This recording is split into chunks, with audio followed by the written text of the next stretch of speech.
Hello friends, स्वागत है आपका हमारे यूट्यूब चैनल शिक्षा सेंटर में। तो इस वीडियो में हम क्रॉस सामान्य ज्ञान का प्राचीन भारत यानी हिस्ट्री का फर्स्ट टॉपिक को डिस्कस करेंगे, जो कि होगा इतिहास के स्रोत। यहाँ से भी काफ़ी सारे प्रश्न पूछे जाते हैं, तो ध्यान से वीडियो को देखिएगा। अगर आप चैनल पर नए हैं तो सब्सक्राइब कर लीजिएगा, वीडियो अच्छा लगे तो लाइक कर लीजिएगा। तो चलिए देखते हैं। प्राचीन भारतीय इतिहास के स्रोत को 4 वर्ग में विभाजित किया गया। कितने वर्ग? 4 वर्ग में। कौन कौन सा है? पहला तो धर्म ग्रंथ हो गया, जो अलग अलग धर्मों में लिखा हुआ है, जैसे आपका हो गया बौद्ध धर्म का, जैन धर्म का, ठीक है। तो अलग अलग धर्मों का ग्रंथ, वहाँ से भी हमें इतिहास की जानकारी मिलती है। दूसरा हुआ विदेशियों द्वारा विवरण। जितने भी विदेशी टूरिस्ट भारत आए, ठीक है, उन्होंने भारत के बारे में कुछ कुछ लिखा, ठीक है। तो वहाँ से पढ़ करके भी हम भारत के इतिहास को जान सकते हैं। तीसरा हुआ ऐतिहासिक ग्रंथ, ठीक है। और चौथा है पुरातात्विक स्रोत। पुरातात्विक स्रोत मतलब जो भी खुदाई के बाद निकल रही, जैसे हड़प्पा का संस्कृति खुदाई के बाद निकला, जैसे अशोक के शिलालेख हो गए, तो उस पर जो लिखे हुए चीज़ें हैं वहाँ से भी हमें इतिहास की जानकारी मिलती है, ठीक है। तो मेन यहाँ से क्या हमें निकला कि स्रोत जो इतिहास का है, हमें पढ़ने का या जानने का अपने इतिहास के बारे में, वह 4 प्रकार के हैं, ठीक है। चलिए अब हम देखेंगे एक एक करके। पहला देखिए, धार्मिक ग्रंथ के स्रोत। देखिए पहला है ब्राह्मण साहित्य। तो इसमें कौन कौन सा आएगा? ऋग्वेद, 4 जो हमारा वेद हुआ, याद कीजिएगा, डायरेक्ट पूछता है, ठीक है। चारों वेदों के नाम, ऋग्वेद, सामवेद, यजुर्वेद और अर्थवेद, ये 4 वेद है, ठीक है। इसके अलावा ब्राह्मण, आरण्यक, उपनिषद, महाभारत, रामायण और पुराण, इस सभी चीज़ों से हमें अपने इतिहास की जानकारी प्राप्त होती है। दूसरा देखिए बौद्ध साहित्य। तो बौद्ध साहित्य में विनय पिटक हो गया, सुत्त पिटक। देखिए यहाँ से जनरली प्रश्न कैसे पूछते हैं कि विनय पिटक जो है कौन सा धर्म का साहित्य है, तो आंसर हो जाएगा बौद्ध सा, ठीक है। तो इस तरह से आपको याद रखना है चीज़ों को। तो बौद्ध साहित्य में क्या क्या आ रहा है? विनय पिटक, सुत्त पिटक, अभिधम पिटक, महावंश, द्वीपवंश, ललित विस्तार, दिव्य वादन, बुद्ध चरित्र, ठीक है, जिसका नाम अश्वघोष भी है, ठीक है, बुद्ध चरित्र, महाभिशास जो कि वसुमित्र ने लिखा था, और जातक। जातक से काफ़ी बार प्रश्न पूछा जाता है कि जातक जो है कौन सा धर्म ग्रंथ है, तो आंसर हो जाएगा बौद्ध का, ठीक है। चलिए आगे बढ़ेंगे हम। जैन ग्रंथ। जैन ग्रंथों में देखिए कौन कौन सा है? कल्पसूत्र हो गया, भगवती सूत्र हो गया, आचारंग सूत्र हो गया, ठीक है। अब हम नेक्स्ट स्रोत देखेंगे, ऐतिहासिक स्रोत। फ्रेंड्स ये जो वीडियो होगा स्टेट पीसीएस तक के लिए बेनिफिशियल, चाहे बीपीएससी हो गया, यूपी पीसीएस, और इसके अलावा जितने भी लोअर पीसीएस, दरोगा, पुलिस, सब के लिए बहुत इंपॉर्टेंट है। आप बुक को पढ़िए और एक एक करके वीडियो के माध्यम से रिवाइज कीजिएगा, तो सारे चीज़ों जो है आपके माइंड में आ जाएगा, ठीक है। तो उम्मीद करेंगे ये काफ़ी हेल्पफुल होगा आपके लिए वीडियो सीरीज। अगर आप किसी दोस्त के साथ मिल करके प्रिपरेशन कर रहे हैं तो उनके साथ इस वीडियो को ज़रूर शेयर कीजिएगा। अब हम देखेंगे ऐतिहासिक साहित्य के स्रोत, ठीक है। यहाँ से सबसे ज़्यादा इम्पॉर्टेंट है कि बुक और राइटर पूछता है कि कौन सा बुक जो है किसने लिखा, तो याद करते चलिएगा साथ साथ। राजतरंगिणी जो है कल्हण के द्वारा लिखा गया है। पृथ्वीराज रासो, तो ये चंद्रवरदाई ने लिखा। हर्षचरित किसने लिखा है? बाणभट्ट ने लिखा है। मुद्रा राक्षस काफ़ी इंपॉर्टेंट है, बार बार ये पूछता है, तो मुद्रा राक्षस जो है विशाख दत्त के द्वारा लिखी गई।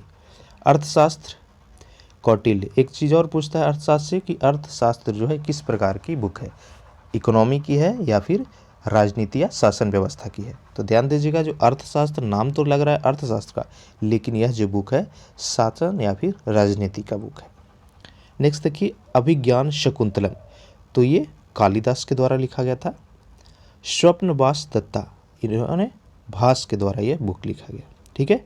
उम्मीद करेंगे याद हो गया होगा आपको। अब हम चलेंगे राजाओं द्वारा रचित प्रमुख साहित्य को, जो कि अक्सर परीक्षाओं में पूछे जाते हैं। तो हाल, तो इन्होंने शातवाहन के द्वारा लिखा गया था गाथा सप्ताशी। महेंद्र वर्मन ये पल्लव राजवंश के थे, ठीक है। हाल जो थे सातवाहन राजवंश के थे और महेंद्र वर्मन पल्लव राजवंश, तो इनके द्वारा लिखा गया था मत विलास प्रहसन। हर्षवर्धन के द्वारा लिखी गई पुस्तक कौन कौन सी है? रत्नावली, नागानंद और प्रिय दर्शिका, ये 3 प्रमुख बुक है। नेक्स्ट है जो सोमेश्वर, उनका वंश कौन सा था? चालुक्य वंश, तो इन्होंने लिखा था मनोसलास, ठीक है, मनोसलास।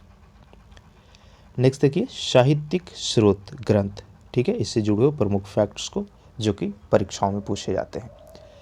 देखिए, राजतरंगिणी जो संस्कृत भाषा में लिखी हुई है, पहली बार इतिहासकता की झलक इसी ग्रंथ में मिलती है। तो अगर प्रश्न पूछता है कि कौन सा बुक है या किताब है या ग्रंथ है जो इतिहास की पहली झलक देती है, तो आंसर हो जाएगा राजतरंगिणी। अलग अलग ऑप्शन दिए हुए रहेगा। या फिर पूछेगा राजतरंगिणी कौन सी भाषा में लिखी हुई है, तो आंसर क्या हो जाएगा? संस्कृत भाषा होगा। नेक्स्ट देखिए, महावंश व दीपवंश, पीछे हमने देखा था ये दोनों के दोनों बौद्ध ग्रंथ, दक्षिणी बौद्ध मत के ग्रंथ है। नेक्स्ट देखिए, ललित विस्तार, तो ये भी बौद्ध ग्रंथ है। तो इसकी रचना नेपाल में हुई थी। ठीक है, ललित विस्तार की जो रचना है नेपाल में की गई थी। नेपाल कुंडल बंज जो है जहाँ पे गौतम बुद्ध का जन्म हुआ था, वो नेपाल में ही वर्तमान समय में स्थित है। अगला देखिए, बहुत ही इंपॉर्टेंट पॉइंट है ये, पाणिनि। तो पाणिनि ने पहले संस्कृत व्याकरण अष्टाध्यायी, पूछता है कई बार कि अष्टाध्यायी क्या है, तो यह एक संस्कृत व्याकरण है। तो इसकी रचना पाणिनि ने किया था। इसमें मौर्य काल के सामाजिक जीवन का वृत्तांत मिलता है।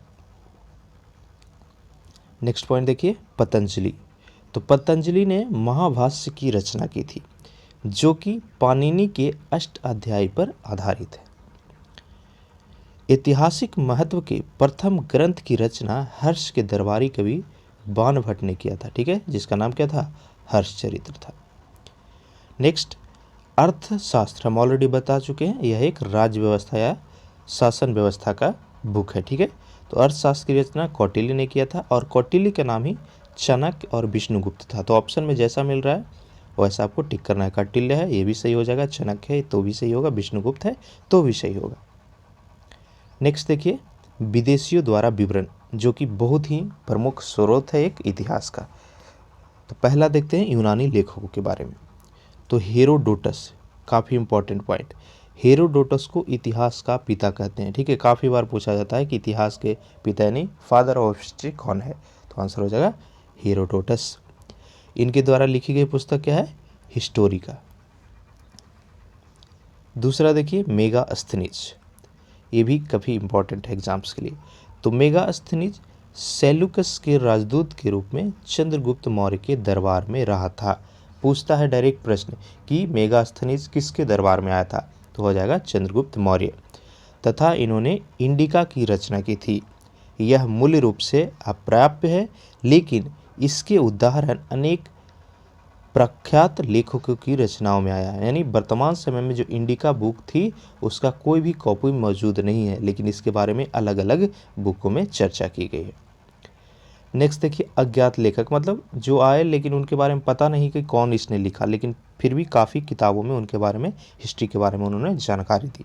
तो एक अज्ञात यूनानी लेखक ने ईसवी सन की पहली सदी में भारतीय बंदरगाहों, प्राकृतिक स्थिति व व्यापार पर प्रकाश अपनी रचना पेरिप्लस ऑफ द एरिथ्रियन, यानी इस बुक के राइटर का नाम हमें तो नहीं पता है, लेकिन इस बुक में काफ़ी चीज़ लिखा हुआ है। ठीक है, जिसमें लाल सागर का विवरण दिया हुआ है। नेक्स्ट देखिए, टोलेमी, चौथा। तो टोलेमी की ज्योग्राफी 150 ईस्वी के आसपास प्राचीन भारतीय भूगोल एवं वाणिज्य की जानकारी देती है। पांचवा देखिए, स्ट्रैबो। तो स्ट्रैबो ने मेगास्थनीज के विवरण को काल्पनिक माना है। ठीक है, अगर पूछते कि किसके अनुसार मेगास्थनीज का जो बुक है इंडिका वह मात्र कल्पना है, रियलिटी नहीं है, तो आंसर हो जाएगा स्ट्रैबो। तो इस तरह से अलग अलग फॉर्म में एग्जामिनर जो है आपको प्रश्न पूछेगा। चलिए अब हम देखेंगे रोमन लेखकों के बारे में। पीछे हमने देखा यूनानी लेखक, तो रोमन लेखक में देखिए पहला है प्लिनी। ठीक है, तो प्लिनी की नेचुरलिस हिस्टोरिका भारत और इटली के बीच होने वाले व्यापारिक संबंधों के बारे में जानकारी देती है। अगला है जो बहुत ही इंपॉर्टेंट है, चीनी विवरण, यानी चीनी यात्री कौन कौन भारत आए थे। तो देखिए, चीनी पर्यटक भारत में बौद्ध धर्म के अध्ययन तथा बौद्ध तीर्थों का दर्शन के लिए आया करते थे। जिसमें पहला चीनी यात्री कौन है? फहान। काफ़ी ही इंपॉर्टेंट है, एक एक चीज़ को ध्यान से देखिएगा। तो फहान जो है किसके शासनकाल में आया था? चंद्रगुप्त द्वितीय के शासनकाल में भारत आया, और उस समय 5वीं सदी का प्रारंभ था। तो सदी भी पूछता है एग्जामिनर। फहान की सदी में आया? 5वीं सदी में। किसके शासनकाल में? चंद्रगुप्त द्वितीय के शासनकाल में। और उसकी रचना क्या है? फूको की, क्या फूको की रचना की, जिसमें गुप्त काल में भारत के सामाजिक, आर्थिक व धार्मिक स्थिति पर प्रकाश डाला था। दूसरा देखिए हिंसांग, उसका ही नाम था युआंग चौंग, तो दोनों नाम याद रखिएगा। तो यह हर्षवर्धन के समय में 629 ईस्वी में भारत आया। तो 2 पॉइंट यहाँ पे आपको याद करना है। हिंसांग किससे स्टार्ट हो रहा है? ह से स्टार्ट हो रहा है, तो वो ह के नाम वाले शासनकाल में ही आएगा, तो हर्षवर्धन। यहाँ से ऑप्शन देख के आप सही कर पाइएगा। अब याद करना है आपको कब आया था भारत? 629 ईस्वी में। और उसके द्वारा की हुई रचना क्या थी? CU की, क्या? CU की, ठीक है। तो इसके वाटर्स के अनुसार वह भारत को इनटू यानी अर्धचंद्राकार, काफ़ी इंपॉर्टेंट है, यहाँ से पूछता है एग्जामिनर कि किसने भारत को अर्धचंद्राकार का नाम दिया, तो आंसर हो जाएगा हिंसांग, ठीक है। क्या आंसर होगा? हिंसांग। तो हिंसांग के मित्र वी ली ने हिंसांग की जीवनी लिखी। इसने हर्षकालीन राजनीति के साथ साथ धर्म, रीति रिवाज एवं समाज का वर्णन किया। इसमें 138 देशों का विवरण मिलता है, ठीक है। तो फान के द्वारा जो लिखी हुई फान के दोस्त ने जो फान के बारे में जीवनी लिखा, उसमें टोटल 138 देशों के बारे में विवरण मिलता है। तो सोचिए कितना वास्ट सोर्स है हमारी हिस्ट्री का। तीसरा है इतिसिंह, ठीक है, इतिसिंह। तो यह 7वीं शताब्दी में भारत आया तथा नालंदा एवं विक्रमशिला विश्वविद्यालय का वर्णन किया है। अब हम देखेंगे अरबी लेखक। तो पहला है सुलेमान। तो वह 9वीं शताब्दी में भारत आया तथा पाल एवं प्रतिहार शासकों के बारे में लिखा है, ठीक है। अगर प्रश्न पूछता है कि किस अरबी लेखक ने पाल एवं प्रतिहार शासकों के बारे में जानकारी दी, या उसके किताबों में इनके बारे में जानकारी प्राप्त होती है, तो आंसर हो जाएगा सुलेमान। नेक्स्ट देखिए इंपॉर्टेंट अल्बेरुनी, ठीक है। तो अल्बेरुनी जो था महमूद गजनी का समकालीन था। ये भी कई बार पूछता है कि कौन सा यात्री किसके समय में आया या किसका समकालीन था, ठीक है। तो अल्बेरुनी महमूद गजनी का समकालीन था, जिसने तहकीक ए हिंद या फिर किताबुल हिंद, दोनों बुक सेम ही है, तहकीक ए हिंद या फिर किताबुल हिंद की रचना की, जिसमें भारत के निवासियों की दशा यानी स्थिति का वर्णन किया हुआ है। नेक्स्ट स्रोत है पुरातात्विक स्रोत, ठीक है, यानी जो खुदाई से हमें प्राप्त हुई। तो पुरातात्विक स्रोतों में अभिलेख, सिक्के या फिर मुहर जिसको बोल सकते हैं, स्मारक, मूर्ति, चित्रकला, भौतिक अवशेष, मृद भांड, आभूषण आदि आते हैं, यानी जो भी हमें खुदाई के बाद मिली है। तो देखिए प्रमुख शब्दावली में क्या क्या? अभिलेख, तो जो लेख मुहर, प्रसार स्तंभ, स्तूप, चट्टान और ताम्र पात्रों पर मिलते हैं उन्हें अभिलेख हम कहते हैं। नेक्स्ट है जो इम्पोर्टेंट है एग्जाम्स के लिए, एपिग्राफी। एपिग्राफी मतलब क्या होता है? तो अभिलेख के अध्ययन को पुरालेख शास्त्र यानी एपिग्राफी कहते हैं, ठीक है। तो अगर पूछता है कि अभिलेखों का अध्ययन क्या कहलाता है, तो आंसर हो जाएगा एपिग्राफी। पोलियोग्राफी क्या होता है? तो अभिलेख तथा दूसरे प्राचीन दस्तावेजों की प्राचीन तिथि के अध्ययन को पॉलीग्राफी कहते हैं। नेक्स्ट देखिए एग्जाम में पूछता है कई बार न्यूमिस्टेमिक्स, ठीक है, न्यूमिस्टेमिक्स।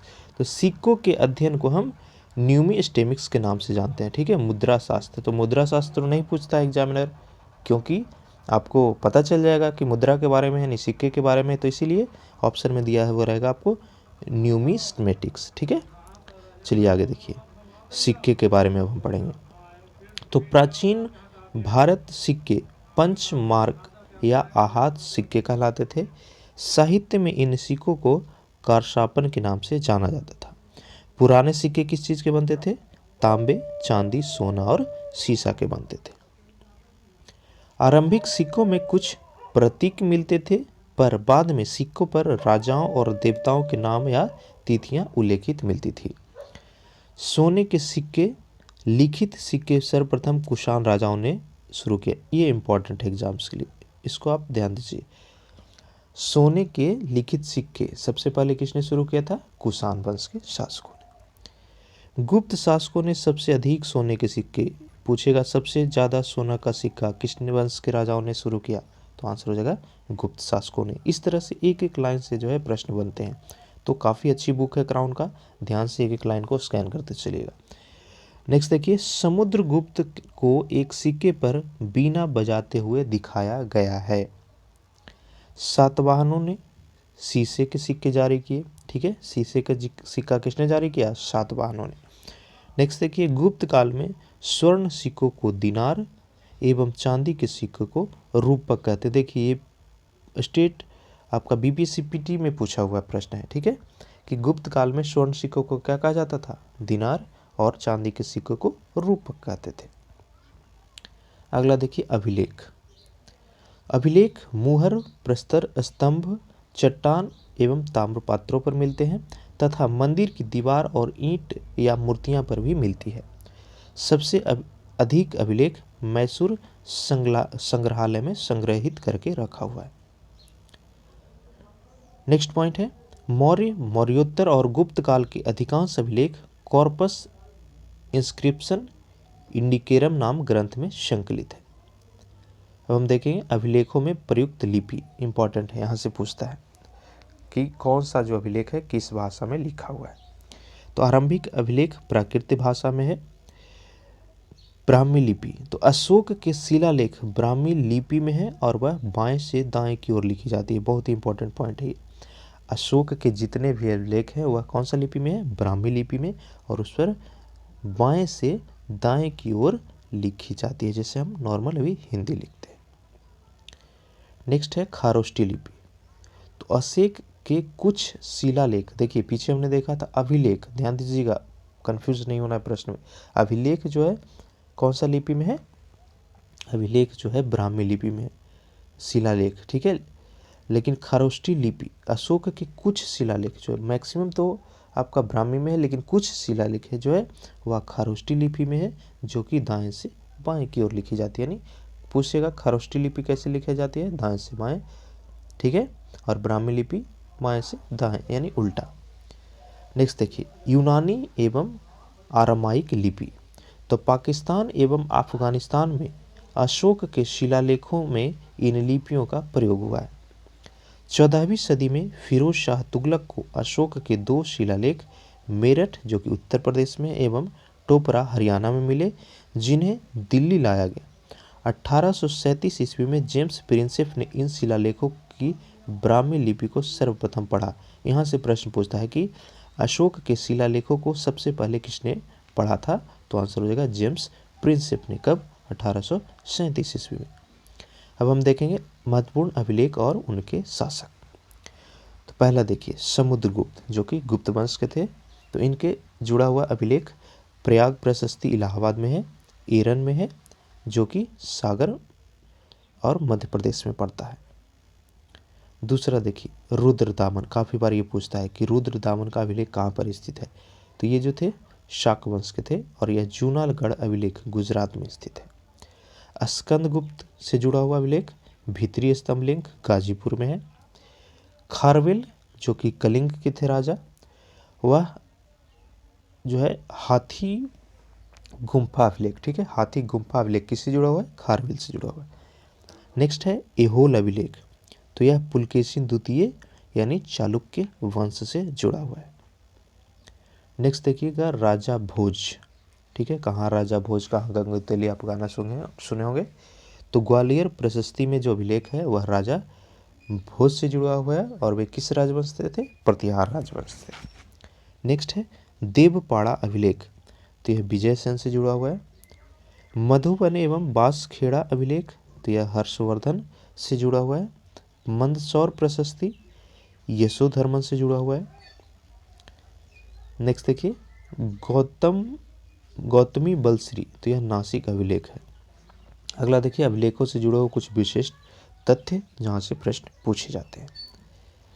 देखिए रुद्रदामन का जूनागढ़ अभिलेख संस्कृत भाषा में जारी प्रथम अभिलेख माना जाता है। पुलकेशिन द्वितीय का एहोल अभिलेख उसके दरबारी कवि रवि कृति द्वारा रचित है, ठीक है। पुलकेशिन द्वितीय का जो एहोल अभिलेख है वह किसकी रचना है? रवि कृति की रचना है। अशोक ने प्रयाग स्तंभलेख में कारुबाकी एवं तीवर का उल्लेख मिलता है। नेक्स्ट पॉइंट, समुद्रगुप्त के प्रयाग प्रशस्ति की रचना उसके संधि विग्रहक हरिसेन ने की थी। भानुगुप्त के एरन अभिलेख में सर्वप्रथम सती प्रथा का लिखित साक्ष्य प्राप्त होता है। Very very important. सबसे पहले सती प्रथा के लिखित साक्ष्य जो है कौन सा अभिलेख में मिलता है? तो आंसर हो जाएगा भानुगुप्त के एरन अभिलेख में। बहुत ही इंपॉर्टेंट है। नेक्स्ट देखिए, चंद्रगुप्त द्वितीय के उदयगिरी गुहा लेख के अनुसार उसका उद्देश्य संपूर्ण पृथ्वी को जीतना था। तो यह पूछेगा एग्जाम में कि कौन सा अभिलेख में वर्णित है कि चंद्रगुप्त द्वितीय का जो उद्देश्य था वह संपूर्ण पृथ्वी को जीतना था। तो आंसर हो जाएगा उदयगिरी गुहा लेख। नेक्स्ट देखिए, तुमुन अभिलेख में कुमारगुप्त वन को शरदकालीन सूर्य की तरह बताया गया है। स्कुंद गुप्त के भीतरी अभिलेख में हुनों के आक्रमण का उल्लेख मिलता है। इंपॉर्टेंट क्वेश्चन, यहाँ से कई बार पूछा हुआ है कि हुनों पर आक्रमण किसने किया था? तो आंसर होगा स्कंद गुप्त। ठीक है, इसकी चर्चा कहाँ पर मिलती है? भीतरी अभिलेख में। मंदसौर अभिलेख में यशोधर्मन को जनेन्द्र कहा जाता है। अगला पॉइंट, चंद्रगुप्त द्वितीय के विजय स्तंभों का वर्णन मेहरौली स्तंभ लेख में मिलता है। ठीक है, चंद्रगुप्त द्वितीय के विजयों का वर्णन कहाँ पर मिलता है? मेहरौली अभिलेख में मिलता है। नेक्स्ट है विदेशी अभिलेख। पहला देखिए, बोगाजकोई। तो एशिया माइनर मध्य एशिया से 1400 ईस्वी पूर्व में प्राप्त संधि पत्र अभिलेख में वैधता देवता मित्र वरुण, इंद्र और नासत्य के नाम उल्लेखित है। नेक्स्ट है हेलियोडोरस, जो कि एक यूनानी राजदूत था। तो इसका बेशनागर, जो कि विदिशा में पड़ती है, का गरुड़ स्तंभ लेख भागवत धर्म की जानकारी देती है। नेक्स्ट देखिए, प्राचीन भारतीय इतिहास के आधुनिक लेखक। इंपॉर्टेंट है काफ़ी ज़्यादा। तो 1776 में मनुस्मृति का अंग्रेजी अनुवाद ए कोड ऑफ जेंटुलॉज के नाम से कराया गया। ठीक है, मनुस्मृति का इंग्लिश अनुवाद बुक का नाम क्या है? ए कोड ऑफ जेंटुलॉज। नेक्स्ट देखिए, सर विलियम जोन्स, जो कि एशियाटिक सोसाइटी ऑफ बंगाल के संस्थापक थे। देखिए यहाँ से भी प्रश्न पूछता है, एशियाटिक सोसाइटी ऑफ बंगाल के संस्थापक कौन होगा? Answer sir William Jones. तो इन्होंने 1789 में अभिज्ञान शकुंतलम का अंग्रेजी में अनुवाद किया था। ठीक है, अभिज्ञान शकुंतलम किसने लिखी थी? कालिदास ने लिखी थी। और इसका इंग्लिश अनुवाद किसने किया? सर विलियम जोन्स ने किया। नेक्स्ट देखिए, विल्किंस। तो विल्किंस ने 1785 में भगवत गीता का अंग्रेजी में अनुवाद किया था। अगला है विंसेंट आर्थर स्मिथ की पुस्तक अर्ली हिस्ट्री ऑफ इंडिया। ठीक है, early history of India book के राइटर कौन है? Vincent Arthur Smith. तो इन्होंने प्राचीन भारत का सुव्यवस्थित इतिहास को प्रस्तुत किया है। नेक्स्ट देखिए, ब्रिटिश इतिहासकार A.L. बैसम ने वंडर दैट वाज इंडिया लिखी। ठीक है, वंडर दैट वाज इंडिया किसने लिखा था? A.L. बैसम ने लिखा था। अगला देखिए, D.D. कौसम्बी की कृति in introduction to the study of Indian history प्राचीन भारतीय इतिहास जानने का उत्तम स्रोत है। अब हम देखेंगे महत्वपूर्ण रचनाएं और लेखक जहाँ से अक्सर प्रश्न पूछते हैं। देखिए, विज्ञानेश्वर की रचना मिच्छारा ने की। मिच्छारा की रचना जो है विज्ञानेश्वर ने किया। दाया भाग की रचना जीमुतवाहन। देखिए पीछे हमने देखा था अभिज्ञान, काफ़ी इंपॉर्टेंट है। कैलाश दास की ये तीनों जो रचना है बार बार रिपीट होता है। अभिज्ञान शकुंतलम, मलविका अग्निमित्रम और रघुवंश, ये तीनों के तीनों कालिदास ने लिखी। विशाख दत्त की रचना क्या है? मुद्रा राक्षस और देवीचंद्र गुप्तम। अगला देखिए, शूद्रक किसकी रचना? तो इसकी रचना है मुद्रकटिकम। बादशाह क्या? कामसूत्र। राजशेखर काव्य मीमांसा, कपूर मंजरी, हरविलास और बाल रामायण की रचना की। हर्षचरित किसने लिखा? बाणभट्ट ने लिखा। विक्रम देव चरित्र, तो यह विल्हन के द्वारा लिखा गया है। अमरकोश अमर सिंह ने लिखा था। नेक्स्ट देखिए, पद्म गुप्त। ठीक है, तो नव सांक चरित्र की रचना जो है पद्म गुप्त ने की। ललित विग्रह राज, इसकी रचना सोमदेव ने की थी। प्रबंध चिंतामणि, तो इसकी रचना मेरु तुंग ने की थी। सिद्धांत शिरोमणि, इसकी रचना भास्कराचार्य जी ने किया था। मुसिक वंश की रचना अतुल ने की।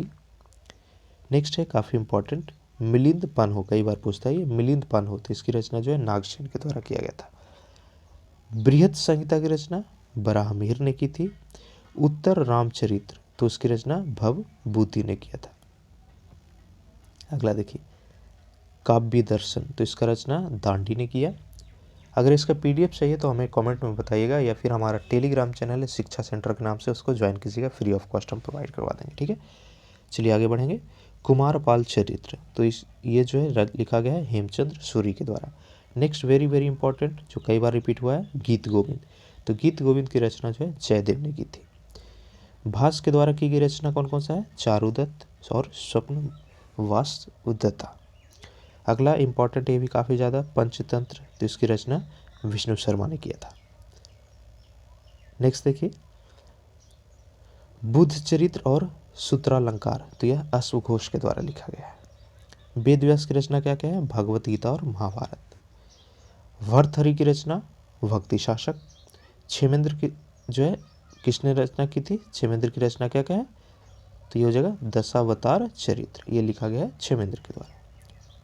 आगे देखिए, कामंदक, देखिए अगर आप सोच रहे हैं कि ये वेस्ट है तो ऐसा नहीं है, यहाँ से भी अगर एक प्रश्न भी एग्जाम में पूछता है, आप गलत कर रहे हैं तो सीधे सीधे आपका एक क्वेश्चन चला जाएगा। तो इसीलिए हमें छोड़ना नहीं है, चीज़ों को अच्छे से पढ़ना है, खास करके प्राचीन भारत और आधुनिक भारत। मॉडर्न का आपका जो मध्यकालीन भारत है इतना इम्पोर्टेंट नहीं है एग्जाम के लिए, लेकिन वहाँ से भी कुछ कुछ प्रश्न आते हैं, तो कम से कम आपको हिस्ट्री में प्राचीन भारत और आधुनिक भारत पे पूरा कमांड होना चाहिए, कुछ को छोड़ना नहीं है। ठीक है, तो चलिए हम देखेंगे नीतिसार, तो नीतिसार की रचना कामंदक ने की थी।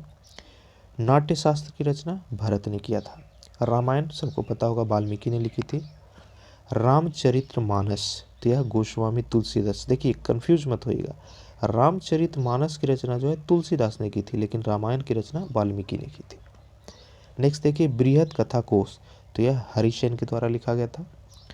शिशुपाल वध, तो इसकी रचना माघ ने की थी। संगीत रत्नाकर की रचना सारंगदेव ने किया था।